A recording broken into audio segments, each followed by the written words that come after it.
Jaya Radha Madhava Kunja Bihari.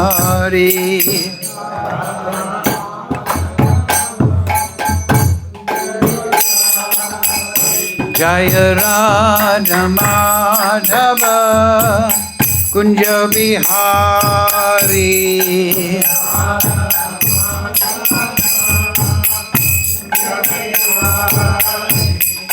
Gopi Jana Vallabha Girivaradhari.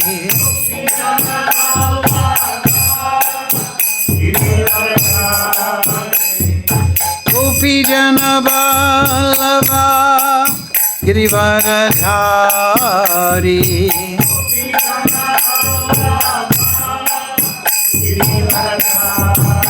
Yasoda Nandana Braja Janaranjana.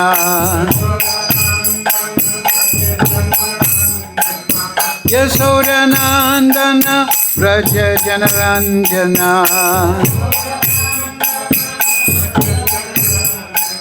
Yamuna Tira Vanachari.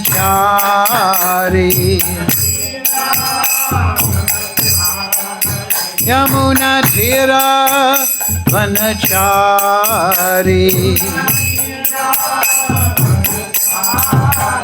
Jaya Radha Madhava Kunja Bihari.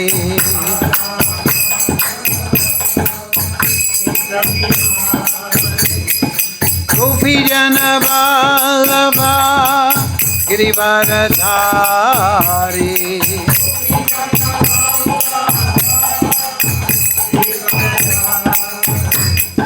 Gopi Jana Vallabha Girivaradhari.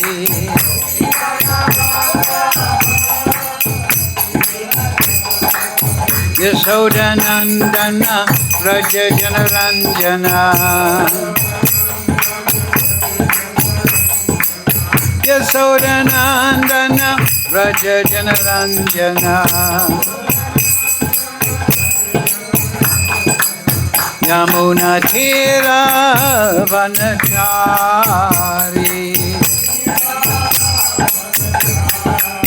Yamuna Tira Vanachari.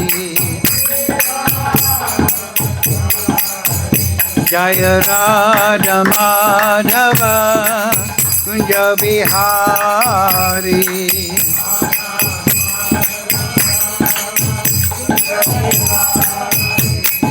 Gopi Jana Vallabha Girivaradhari.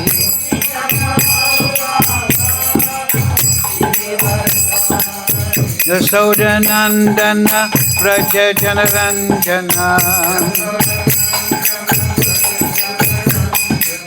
Yasoda Nandana Braja Janaranjana. Yamuna Tira Vanachari. Yamuna Tira Vanachari.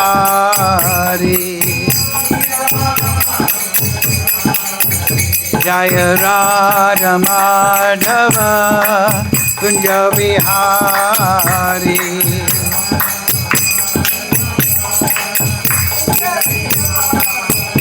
Hare Krishna Krishna Krishna Hare Hare. Hare Rama Rama Rama Hare Hare.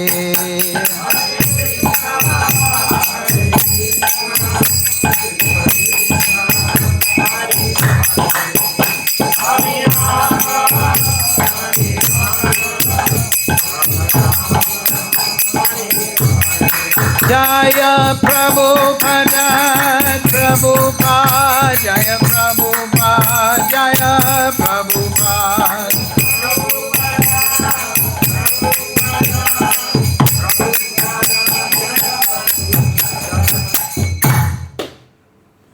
Jayam Vishnupad Paramahamsa Parivakachara Tarashi Shimad His Divine Grace, Sri Lesi Bhaktivedanta Goswami Maharaj, Srila Prabhupada Ki Jai, Jai Vishnu Pad Paramhansa Prabhukatara Sarasi Sma Divine Grace, Srila Bhakti Siddhanta Goswami Maharaj, Srila Prabhupada Ki Jai, Srila Gokishore Das Babaji Maharaj Ki Jai, Srila Bhakti Vinod Thakur Ki Jai, Sad Goswami Prabhu Ki Jai, Sri Sri Gaunitaya Ki Jai. All glories to assembled devotees, all glories to assembled devotees, all glory to Shri Shri Guru and Gauranga, Go Premananda Hari Hari Bol. Om Namo Bhagavate Vasudevaya. Om Namo Bhagavate Vasudevaya. Om Namo Bhagavate Vasudevaya.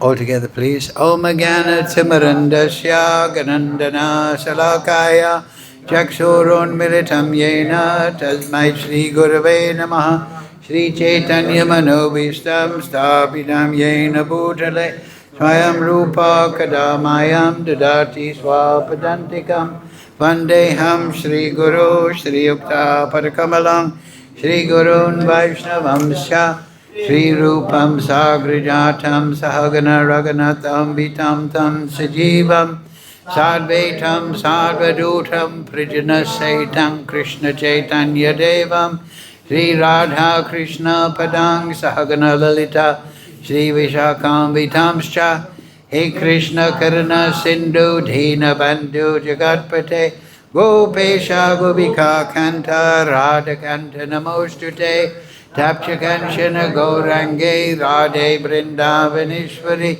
Vrishabhana Sudadevi Pranamami Hari Priye Vanchakalpa Tarubhyascha Kripa Sindhu Bevacha Paditanam Pavnebhyo Vaishnavebhyo Namo Namaha Shri Krishna Chaitanya Prabhu Nityananda Shri Advaita Gadadhara Shivasadi Gaura Bhakta Hare Krishna, Krishna Krishna, Hare Hare, Hare Ram, Ram Ram, Hare Hare.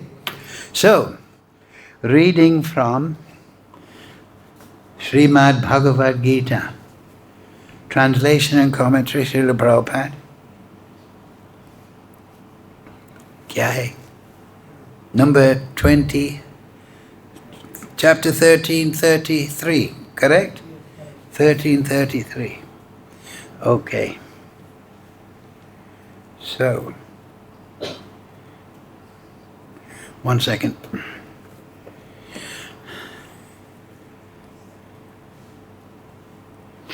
That's it.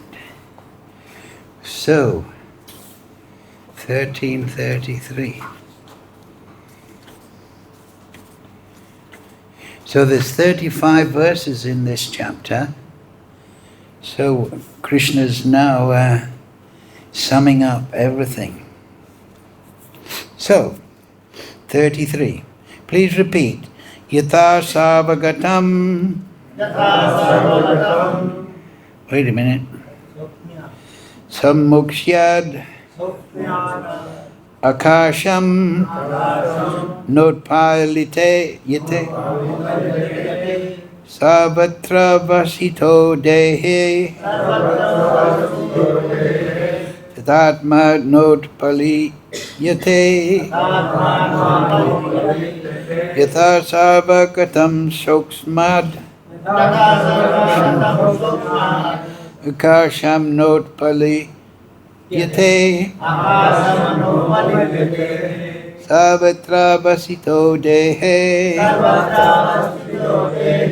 Atma notpad lip yate. Okay, go ahead. Yata sarvagatam sokmyad akasam nopalipyate sarvatra avasthito dehe tathatma nopalipyate Atma nopalidyate.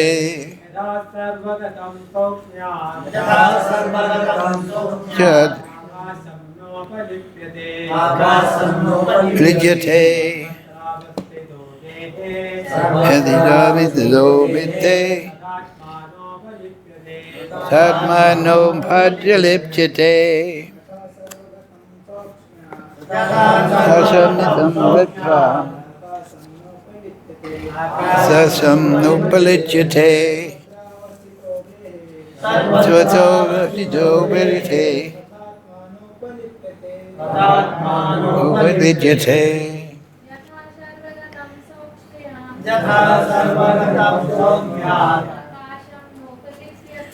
Akasham Notpalichate Savatra Nirpadite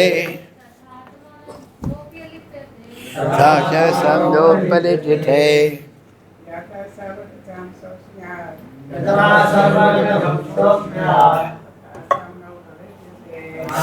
Sam Notpalichate Hey. Okay, so word for word, please repeat. Yatha, as, Savagatam, all pervading, smoke smyat, due to being subtle, Akasham, the sky, Na, never, Upalipyate, mixes, Savatra, everywhere, Avastita, situated, Dehe, in the body, Tata, so, Atma, the self, Na, never, Upalipyate, mixes. Translation Srila Prabhupada. The sky, due to its subtle nature, when it says sky, that means the ether. You see, in the word for word, it says akash, akasham. So this is actually not the sky in the blue thing up above. It means the ether, due to its subtle nature, does not mix with anything, although it is all-pervading. Similarly, the soul situated in Brahman vision does not mix with the body, though situated in that body. Please repeat. The sky, the ether, due to its subtle nature, does not mix with anything, although it is all-pervading. Similarly, the soul, situated in Brahman vision, does not mix with the body, though situated in that body. Purport Srila Prabhupada. The air enters into water, mud, stool, and whatever else is there. Still, it does not mix with anything. Similarly, the living entity, even though situated in varieties of bodies, is aloof from them due to his subtle nature. Therefore, it is impossible to see with the material eyes how the living entity is in contact with this body and how he is out of it after the destruction of the body. No one in science can ascertain this. So, short purport. Mukam karochi vachalam pangam laite girim yat kripa tamaham bande Shri Guru Dinatarinam yatha sarvagatam smokshmyat akasham nopalipyate savatra vasito dehe atma nopalipyate. So, the sky, due to its subtle nature, or the ether, as we say,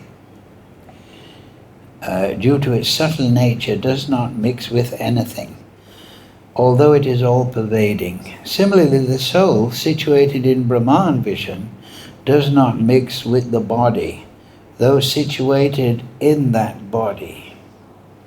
Yes. So, the Akash, we know that, right? You're all experienced devotees. The Akash is the most subtle of the 5 Mahabhutas, the 5 gross elements: earth, water, fire, air, and ether. So that is the most subtle. And of course, it's interesting, Prabhupada mentioned the scientists. A few hundred years ago, everyone accepted the existence of the ether. But, here we have a scientific person. But nowadays, I think it started with Einstein, correct? They started to dismiss the ether as... Excuse me? It was earlier than that. Yeah. Was it? Well, there was a discussion at that point. Yeah. Whether the ether exists or not. So Prabhupada makes that point, that the ether is very subtle, and just like the ether is not seen now by the gross material scientists, so the soul is even more subtle, right? We know that Keshava Satabargasya, that it is, if you took the tip of a piece of hair, you cut it into 100 pieces, took one piece, cut that into 100 pieces. Prabhupada many times said this, right? That would be like 100 times 100, that would be like 10,000 the size of the tip of a hair. That would be the soul. And then the soul is emanating consciousness, and that is even more subtle than any of the gross material elements or even the subtle elements. So the soul is, it's, you see that, upalipyate. It doesn't mix. Just like the ether, Krishna is saying, doesn't mix with different elements, even though it's all pervading. So similarly, the consciousness in this body emanating from the soul does not mix with the body. It's a very interesting point. But Krishna says, similarly, the soul situated in Brahman vision does not mix with the body. So the soul that has attained Brahmanishta, Prabhupada would often quote one Upanishad verse. What is the qualification of a guru? And he would say, Srotriyam. And Prabhupada would explain that as meaning the people who have realized the Vedic conclusion. They are Shrotriya. The Vedas are often called the Shruti, and the Smriti is the Puranas and so on. But the original 4 Vedas is called the Shruti. So Shrotriyam means one who knows the Vedic conclusion. Now, in Vaishnavism, and this was first explained by Baladev Vidyabhushan in his Prema Ratnavali, that there is a Dashamula, and Bhaktivinoda Thakur, I've read many of his books, and if you examine them, they are all based on the Dasmula.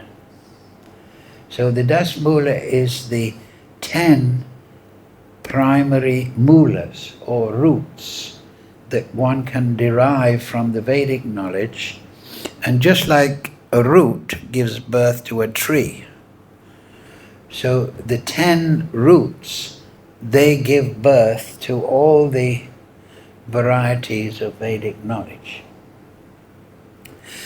So the Dasmula should be understood by Shrotriyam.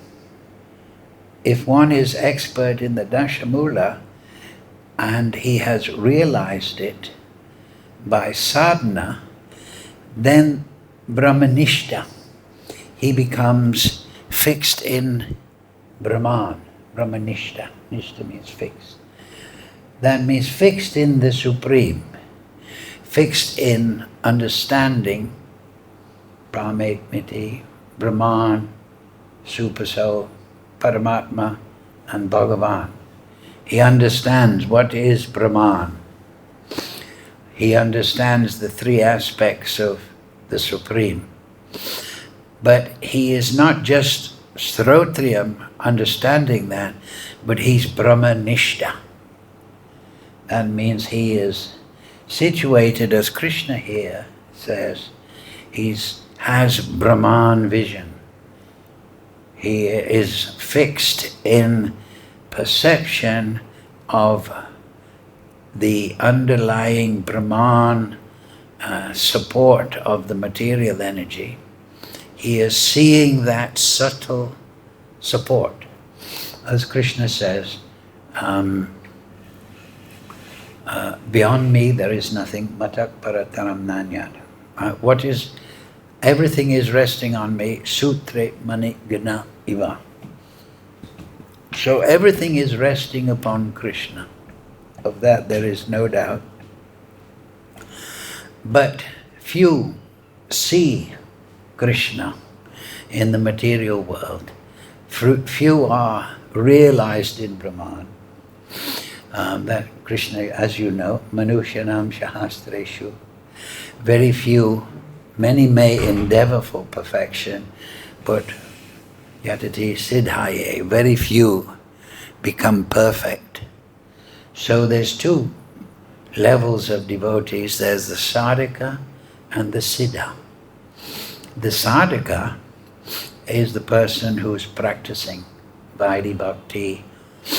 Within that format, he's practicing Rag Bhakti. And above that, there's Bhava Bhakti and Prem Bhakti. So the perfected soul, the siddha, has come out of sadhana. He's not a sadhaka. He is a siddha. And what is that perfection? It means that he has Swarup Siddhi. He has realized his Swarup. He's realized his spiritual form, his relationship with the Supreme Lord. So he is Siddha. What is that sloka? We always quote it many times.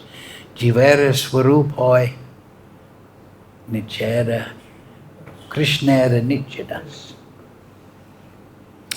So that is perfection. To have come to Bhava Bhakti, and then through Pratyahara, through more tapasya or more chanting, going to Prem. I was just reading that this morning in Bhakti Vinod's Tattva Sutras. You know, he wrote a small book called Tattva Sutras. And he explains that when you come out of sadhana from Rag Bhakti, you can enter Bhava Bhakti by increasing your pratyahara, your detachment from the material world and its emotional attachments, family, society, and so forth. You withdraw that, and from that, and you practice more sadhana, more spiritual practices, and this will give you Bhava Bhakti. Now, Bhava Bhakti is Ashakti Bhava. It means that you are actually feeling spiritual emotion, Bhava. That you're no longer just attracted, Rag Bhakti or Ruchi, you've gone above Ruchi to a Shakti, and you're feeling Bhava, you're feeling emotion towards the Supreme Lord and his pure devotees. And then he explains, Bhakti Vinod Thakur, he explains that you can go from Bhava Bhakti to Prem Bhakti by the same process, Pratyahara, withdrawing all attention, the material entanglements and the material energy, any material aspirations, and overcoming all anathas. So in the Jaiva Dharma, Bhakti Vinod Thakur explains what there's 4 divisions of anathas. To become nishta, anatha nivritti, nishta. Anatha nivritti means these 4 anathas, unwanted things, have been largely overcome. And those 4 are, the first one is swaswarup aprapti. It means swaswarup aprapti. One has not got a proper conception of his swarup. That does not mean that he has not attained swarup siddhi, but it means that his learning, his study, has not borne the fruit of making him understand. Jivara Swarupoi Nityara Krishna Das, or even Mama Angsa Jiva Loke, Jiva Bhuta Sanatana. He's not understanding properly the nature of the soul, his own soul. And he may be considering, like in the modern world, the ignorant people think, oh, the soul is your emotions, your desires, how you feel about the world. I'm a soul singer, so I sing about my girlfriend or something like that. So they think the soul is your finer, deeper emotions or something. So misconception about the soul is the first anatha. The second one is, because you don't have the proper understanding of the soul, the second one is asat trista. Asat means the illusory phenomena of this world and objects. And trista means hankering.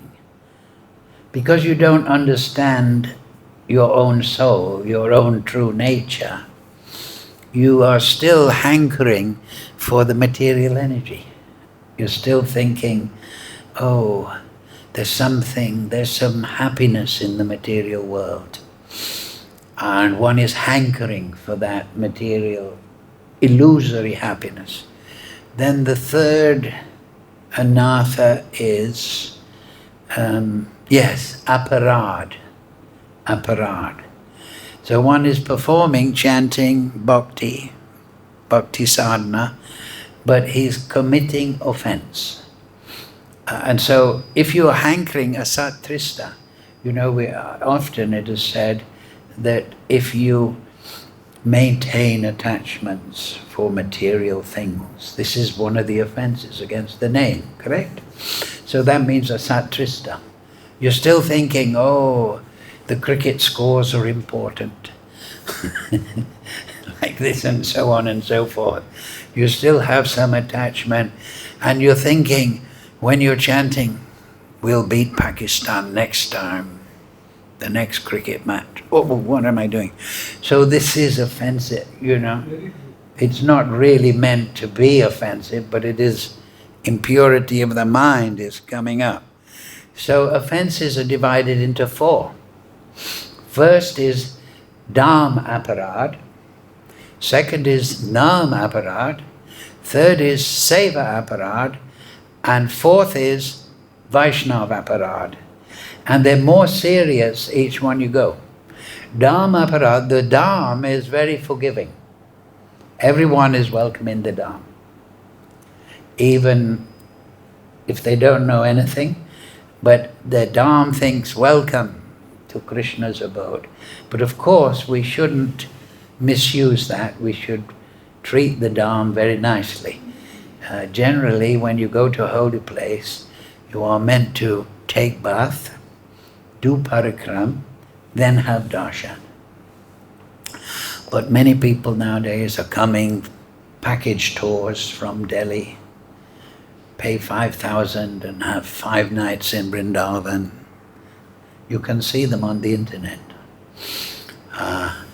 So this kind of using Vrindavan as a kind of holiday and enjoyment, this is not the mentality of a bhakta, of devotion. You're coming to the Dham and with an enjoying aspect. But the Dham is very forgiving. And then the name is also very forgiving for the sadhaka.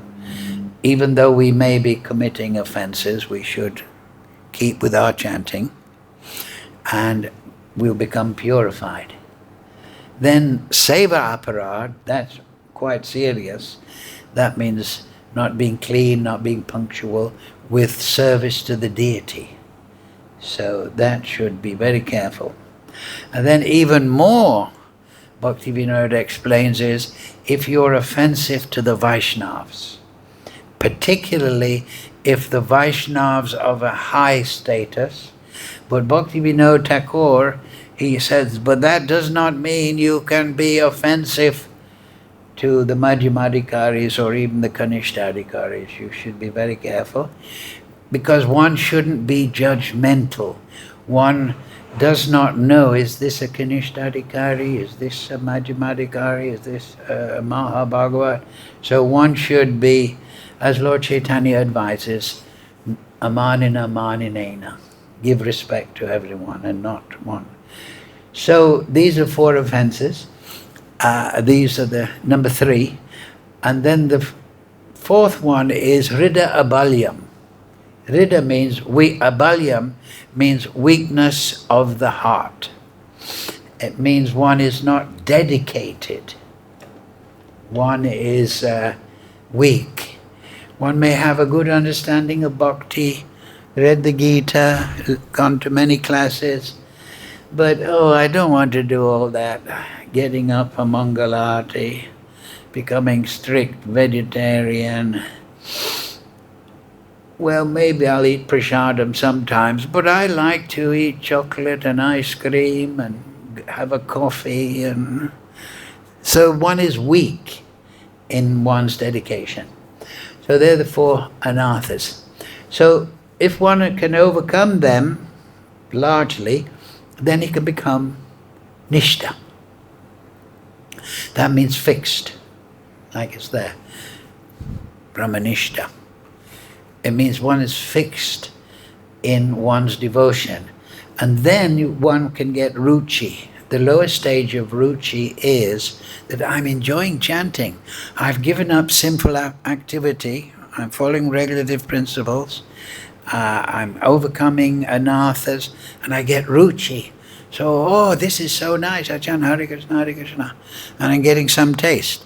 The highest stage of ruchi is that one realizes Krishna more and more in the name or in his form, in his deity. And then he thinks, I want to chant for the pleasure of Krishna. It's more purification. He's becoming sevabhav. He's not thinking I'm chanting for bliss. He's thinking, I want to please Krishna by my chanting. I want to please my spiritual master by my chanting. So if the sadhaka is properly instructed, he can understand that very quickly. I remember one time in the car park, a young devotee came up to me and said, I'm chanting, but no taste. I'm not, no taste. So I said, in the Gita, Krishna says, I didn't say that, but I said in another way, Japa yagyanam. The japa of all yagyas, I am japa. So yagya means that which is done for the other. I'm sacrificing for you. So Vishnu yagya means I am chanting for you, Krishna. I'm not chanting for my happiness, I'm chanting for you.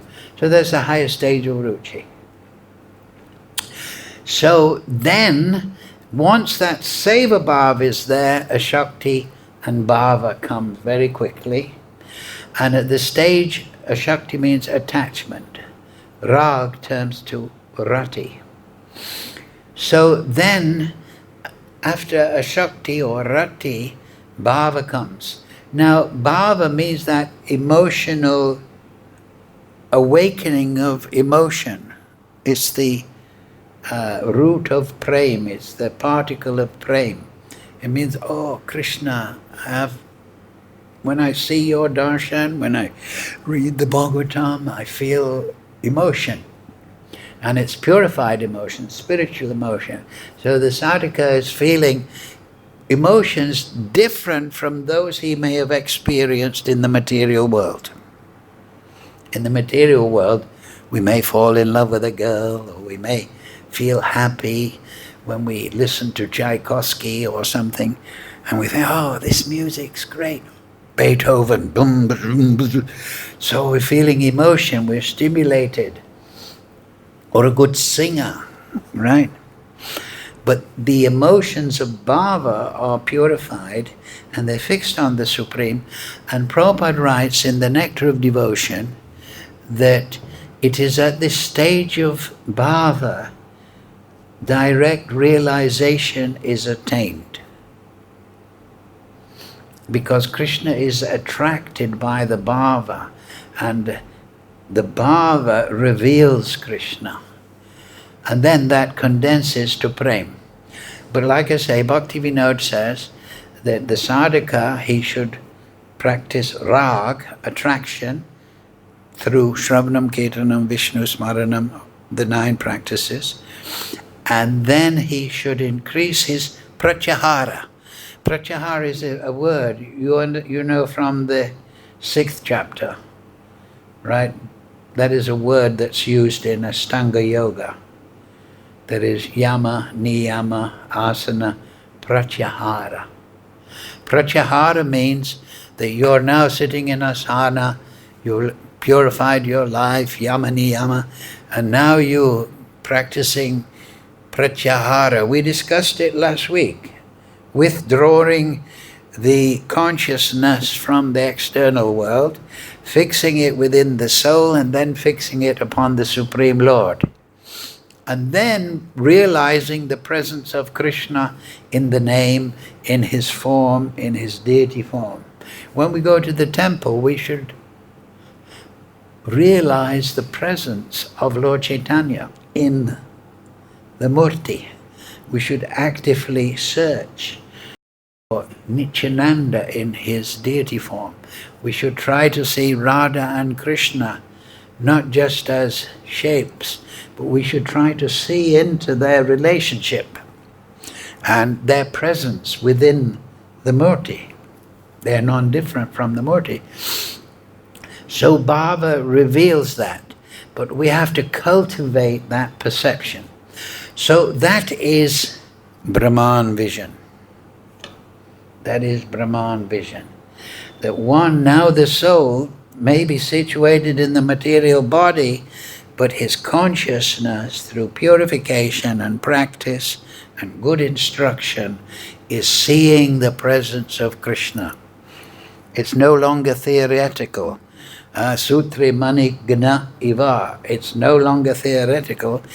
The person who studied the Vedas, who knows the Dashmula, has practiced sadhana in this step-by-step way, he is now fixed in his perception.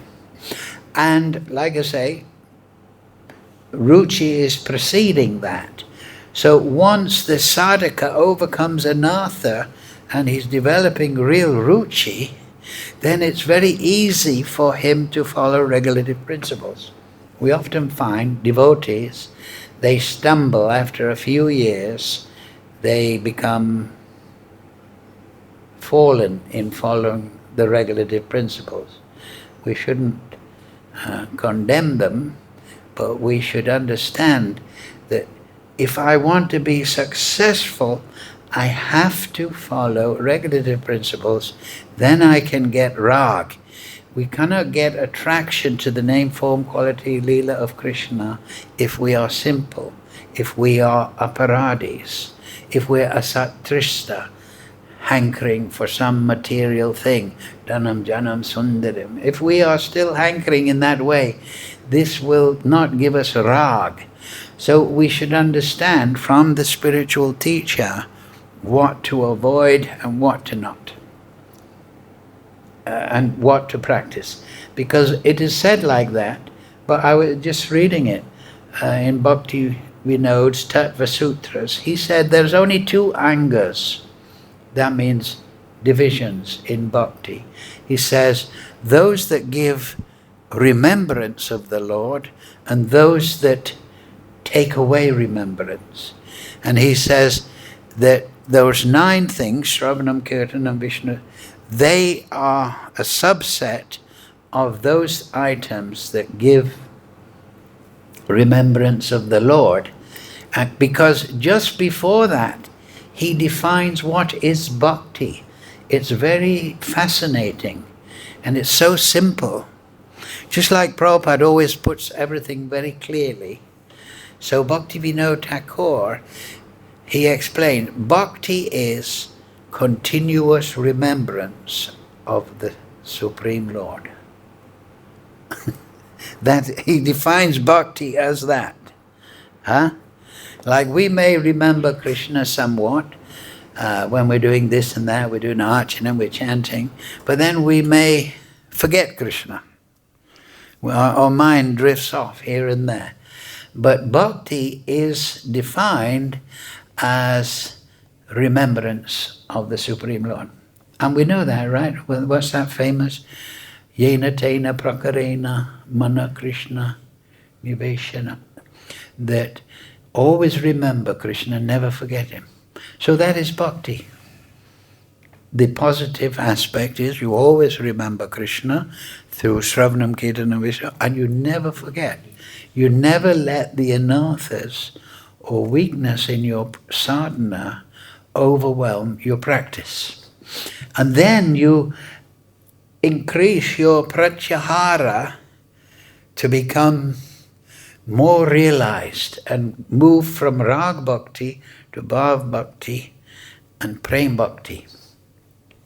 And this should be understood. Often we have new bhaktas and we say, just chant Hare Krishna and everything will happen. Well, there is more. The acharyas have written pages and pages. So the guru is Shrotriyam Brahmanishta. This is somebody who's transcended the modes. And so we see here. Similarly, the soul situated in Brahman vision does not mix with the body, though situated in the body. And then, O son of Bharat, as the soul alone illuminates all this universe, so does the living entity, one within the body, illuminate the entire body by consciousness. And then the final verse, those who see with the eye of knowledge, that means with the Brahman vision, with the eye of purified perception, the difference between a body and the knower of the body, can also understand the process of liberation from bondage in material nature and attain to the spiritual supreme goal. So those who see with the eye of knowledge, through Shastra, through sadhana, the difference between the body and the knower of the body. So the knower of the body, we know from the earlier texts, are two. The individual soul and the super soul. They're both the knower, Chaitra Gyan. There's two Chaitra Gyan. Chaitra is the field, the body, and there's two knowers. So if you can understand that I am the soul, and there is also the super soul, or Krishna, within me, then one with the Brahman vision, or the spiritual vision, the realized vision, no longer fixes his attention on the material body. His consciousness is withdrawn and fixed upon the supersoul. Because what is the fruit of bhakti? What is sadhana? Sadhana is really just one thing. It is learning to reciprocate with the Supreme Lord. That is the function of the soul, to perceive the Supreme Lord and enter into relationship. with the Supreme Lord. That is what everyone is doing in the spiritual world. They're perceiving, they're in the Chit Shakti, they're within the consciousness of Krishna. They're perceiving Krishna, they're perceiving the devotees of Krishna, and they're reciprocating. So that is the aim of bhakti. Not just to realize the Supreme Lord, but to enter into relationship with the Supreme Lord. So Bhava Bhakti reveals the Supreme Lord directly, and after that one enters into direct spiritual reciprocation with the Supreme Lord through Bhava. Bhava is the means of communication, that means between the Supreme Lord and the individual soul.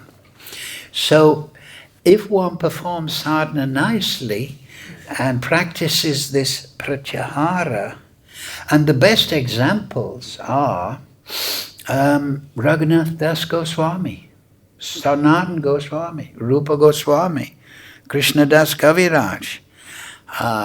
They increased their austerity. Prabhupada tells many stories, right, about how Raghunath Das Goswami would just eat a little chach and so on. Sanatan Goswami used to go around Govardhan, the story is, 3 times a day. And they would eat minimal, and Prabhupada many times, he explains that a devotee should decrease his eating, sleeping, of course his mating to nil, and so on, eating, sleeping, mating, defending to the bare minimum. I'll tell you a story. When I first joined, Prabhupada was there in the temple, and everyone was ecstatic. And some of the devotees, I was like a new person in the temple, and one of the devotees, the Bhakta director, he told me, Prabhupada only sleeps 2 hours a day, you know that? And I thought, well, he's very enthusiastic and he loves Prabhupada and, he's saying this, So I didn't want to argue because I was thinking, how is that possible? But there was such an ecstatic atmosphere in the temple. I was thinking, well, if he says that, okay. And then, many years later, I was running the Hyderabad temple in the 80s. Which year? 81. Which year? Who said that? I heard it. Anyway, there was nice devotees there. But one of them was Krishna Kishore, I think. He was a Prabhupada disciple. And he told me, he used to help me a lot with the management. And he told me when Prabhupada came, he used to sleep outside Prabhupada's door as a kind of sleeping chowkidar. There was no real danger or anything. And Prabhupada would go to bed at 10 o'clock. The light would go off at 10 o'clock. And then he could see under the door. The light would come on at 12 o'clock. Right? And then he'd hear Prabhupada walking in his rooms there in Hyderabad, chanting Hare Krishna for a couple of hours. Then Prabhupada would settle down and translate the Bhagavatam. Every day he did that, no matter where he was trying. And I said, really? So he really only slept 2 hours? And yes, and I said, did he use an alarm clock? He said, no. He never used an alarm clock. Prabhupada used to, and he said he used to have puris and milk in the evening before he took rest. And then the light would go off at 10 o'clock and then he'd wake up at 12. And he said that sometimes, because Prabhupada was the big Swami, so some of the big people from Hyderabad would want to come and see the big Swami, big politician, council members, business people, other devotees. And he said sometimes Prabhupada would not sleep in the day because there was a lot of guests. But then Prabhupada would switch off the light at 10 o'clock after his puris and milk, and the light would come on at 12 o'clock. So he's a first-hand witness. And Mahamsa Swami was there also. So they told me all these amazing stories about Prabhupada, because Hyderabad was a nice temple, but there weren't that many devotees, so you could get a lot of association with Prabhupada. And that's how, so the 6 Goswamis, so these are the real, have to be careful how I phrase this, but this is the real standard of sannyas. This is the important point. That if we are neophyte and we take sannyas, we should be looking ways to increase our pratyahara, withdrawal, and our austerity, or else we may be distracted by sannyas duties in a societal environment. I better not go any further than that. But our standard of sannyas is Rupa Raghunatha Pade, and they reduced all their material necessities till nil. But here's Srila Prabhupada traveling all over the world, translating Bhagavatam, counseling, talking to big people, you know, the leaders of the local Hindu community, and he's just chanting. You'd think sometimes he'd be a little exhausted and take a day off. No, just 2 hours, 10 o'clock, 12 o'clock, no alarm clock. And Krishna Kishore, he told me he would hear Prabhupada translating, and he'd hear the what's that recorder called? Dictaphone. Pardon? Dictaphone. Yeah, dictaphone. He'd hear the switch. Prabhupada would say something, and then he'd hear that. Then there'd be a silence. Perhaps Prabhupada was looking at the other acharyas' purports and composing, and then he'd hear that. This would go on. And then he'd have a morning walk. But sometimes, to give the complete picture, if Prabhupada had lunch, sometimes he would take half an hour nap after lunch, you know. But like I say, many days, not many, he didn't say that, but some days, big people would come and Prabhupada wouldn't sleep because they would want, and sometimes Prabhupada would eat with them. If everyone, they'd be talking during the prasadam and everything, talking to the big Swami. So this is, of course, we shouldn't artificially progress. There's another story about a devotee in Mayapur. You may have heard it. There was a devotee that wanted to, do you know the story? He made a platform, or he sat in a tree, and he said, I don't want to do anything, I just want to sit in a tree. And he would sit on the branch or some nook in the tree, and he would chant and chant and chant and chant and chant. So one day Prabhupada was going for his morning walk, and the managers, they said, Prabhupada, he won't do anything, he just sits in the tree and chants. And Prabhupada said, leave him alone, leave him alone. And then after a week or two of that, right, he came down from the tree. He couldn't maintain just living in the tree and chanting all the time. So we should not try to imitate the great Mahabhagavats and the great liberated souls. We should work progressively. You know, as they say, honesty is the best policy, and honesty about to ourselves, right?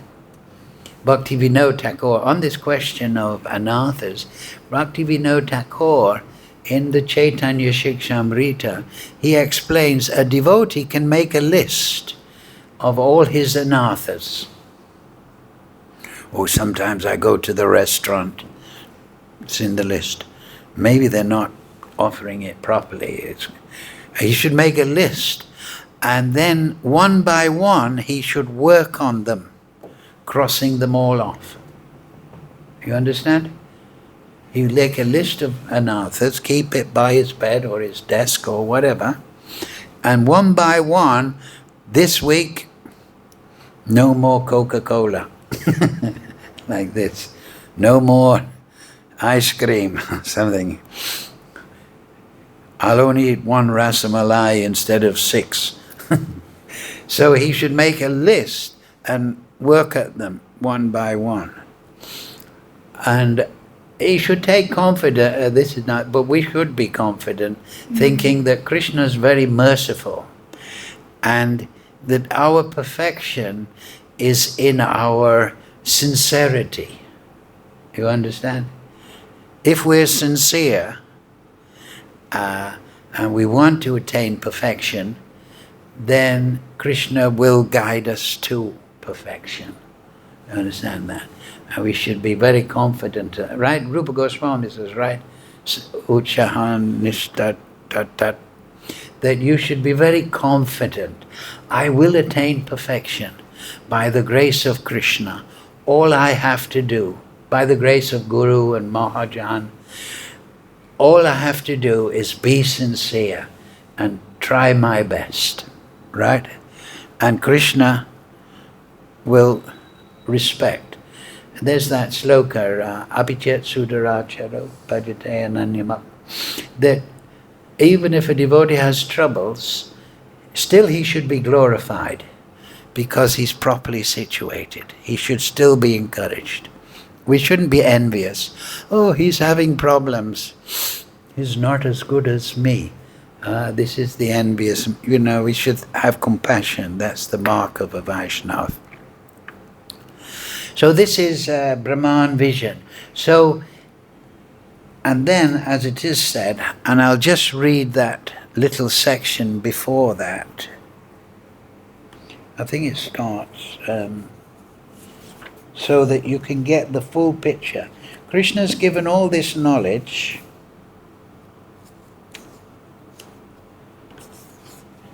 Yes, here it is. So Krishna is summarizing all the knowledge of the Supersoul, the body, what is Purusha, what is Prakriti. And he says, one who understands this philosophy concerning material nature, the living entity, and the interaction of the modes of nature is sure to attain liberation. He will not take birth here again, regardless of his present condition. So if you understand the philosophy, you're sure to attain. Some perceive the Supersoul within themselves through meditation, others through the cultivation of knowledge, and still others through working without fruitive desire. So there's 3 there, right? Meditation, cultivation of knowledge, jnana, and without a karmic idea, working without fruitive desires. But again, there are those who, although not conversant in spiritual knowledge, begin to worship the Supreme Person upon hearing about him from others. Now it's very interesting that Prabhupada says Supreme Person, stressing or pointing towards Bhagavan upon hearing. Because of their tendency to hear from authorities, they also transcend the path of birth and death. O chief of the Bharatas, know that whatever you see in existence, both moving and non-moving, is only a combination of the field of activities. This was the first question. And, Prakriti and Purusha were the first question, or Chaitra and Kirtan were third and fourth. And the knower of the field. Whatever you see. One who sees the supersoul accompanying the individual soul in all bodies, and who understands that neither the soul nor the supersoul within the destructible body is ever destroyed, actually sees. So it's the same point as today's verse is number 29. If you see the soul and the supersoul, this is the Brahman vision. Generally we react to the body, right? And this body, that body, male, female, old, young, whatever. We react. But the person with Brahman vision sees there's a soul and a supersoul. There's a soul and a supersoul. One who can see that all activities are performed by the body, which is created of material nature, and see that the self does nothing, actually sees. That means that the soul is desiring, but the body is worked by the devatas under the empowerment of the supersoul. When a sensible man ceases to see different identities due to different material bodies, same point again, Brahman vision, and sees how beings are expanded everywhere, he attains to the Brahman conception, the spiritual conception. So this is something for us to practice. We sit in the temple, in the tree, and instead of thinking, these are Delhi-wallahs, and these people are from Lucknow, and this one is that, we should just try to see that here are spirit souls inside the material body with the supersoul. This is employing our knowledge practically. And we should try to see, these are all Krishna's living entities accompanied by the supersoul, instead of reacting to the body. Like the people collecting funds. Hey, you, come here, buy a room. No, we have to see with the Brahman vision. O son of Bharat, as the sun, then today's verse, right? The soul situated in Brahman vision does not mix with the body. The sun illumines the universe, so does the living entity illuminate the entire body by consciousness. Those who see with the eye of knowledge, as we said earlier, we quoted this verse, the difference between the body and the knower of the body, right? So we're going to practice. When we're in the temple, we're going to think, I'm going to see these people as Krishna's part and parcels, as souls in bodies. And we practice seeing the difference between the body and the knower of the body. That means the individual soul and Krishna. And who can also understand the process of liberation from bondage in material nature. So what is that process of liberation? It means instead of focusing on the body and my own body, the body of others, and analyzing them in terms of their body, I'm seeing their soul, then I see myself as a soul within this body, and I fix my consciousness. We did this last week, Bhuta Shuddhi, right?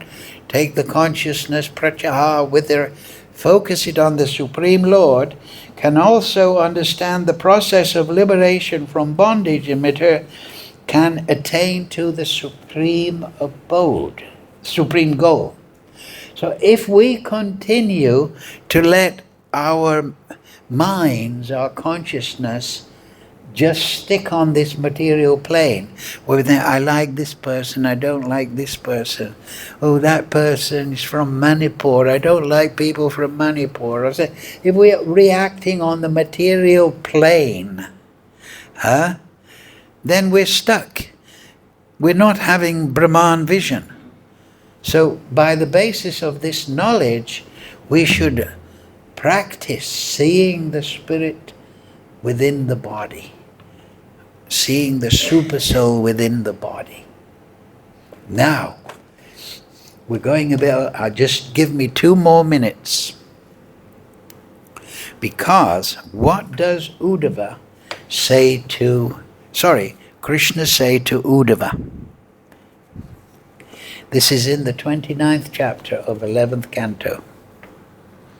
The Supreme Personality of Godhead said, "Yes, I shall describe to you the principles of devotion to me," is instructing Uddhava, "by executing which a mortal human being will conquer unconquerable death. Always remembering me, Manmana, one should perform all his duties for me, Madhyaji, without becoming impetuous, being patient. With mind and intelligence offered to me, one should fix his mind in attraction to my devotional service. One should take shelter of holy places where my saintly devotees reside, and one should be guided by the exemplary activities of my devotees who appear among the demigods, demons, and human beings. Either alone or in public gatherings with singing, dancing, and other exhibitions of royal opulence, one should arrange to celebrate the holy days, Ekadashi, festival days, ceremonies and festivals to set especially, that is very important, Ekadashi and the holy days, appearance days, and they are very important to be observed nicely, Krishna says.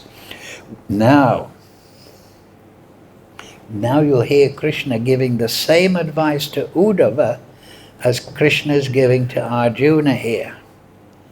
With a pure heart, not reacting on the bodily platform, one should see me, the Supreme Soul, within all beings, and also within oneself, to be both unblemished by anything material, does not mix with the body, and also present everywhere, both externally and internally, like the omnipresent sky, the Akash we were talking about. Now listen to this. O brilliant Uddhava, one who thus views all living entities with the idea, I am present within each of them, and who by taking shelter of this divine knowledge, like I say, this is divine knowledge, we have to practice it, offers due respect to everyone, is considered actually wise. If you see the soul and the super soul within then you are actually wise. Such a person sees equally the Brahmana and the outcast, the thief and the charitable promoter of Brahminical culture, the sun and the tiny sparks of fire, the gentle and the cruel. Now this is the point. For him who constantly meditates on my presence, within all persons the bad tendency of rivalry, envy, matsarya, and abusiveness, along with false ego, are very quickly destroyed. Right? That's false ego, envy, rivalry. These things are very quickly, if you practice seeing these people are temples of the Supreme Lord, they are residences of the soul. Disregarding the ridicule of one companion, one should give up the bodily conception and its accompanying embarrassment. One should offer obeisances before all. Just like Prabhu came in and offered his obeisances. So this is the sadhu, mam namaskuru. When we pay obeisances, we are worshipping the super soul as well as the individual soul. Even the dogs, outcasts, cows and asses, falling flat upon the ground like a rod. So you can pay your obeisances to the dogs, but don't do it to the monkeys with your glasses on. Now listen to this. Until one has fully developed the ability to see me within all living beings, one must continue to worship me by this process, with the activities of speech, mind, and body. Indeed, now this is the conclusion. I consider this process, using one's mind, words, and bodily functions for realizing me within all living beings, to be the best possible method of spiritual enlightenment. That's what Krishna says. Seeing me and the soul within the body of even the camel, asses, and whatever, dogs, outcasts, whatever, seeing me within all living entities to be the best possible method of spiritual enlightenment. Now that's Krishna. Because I've personally established it, my dear Uddhava, this process of devotional service unto me is transcendental and free from any material motivation. Certainly a devotee never suffers even the slightest loss by adopting this process. And then Krishna goes on. Well, this is the point. So if you want to know the best process of spiritual realization and realizing Krishna, now you know it. What is it? Tell us. Seeing me. Yeah. Seeing the living entity and Krishna within everybody's soul. Seeing on that Brahmanishta platform, that Brahman vision. Seeing in that way. Not seeing, oh, this person, that person. No, not reacting. That's what the materialists are doing, is it not?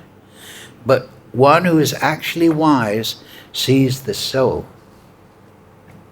Isn't that wonderful?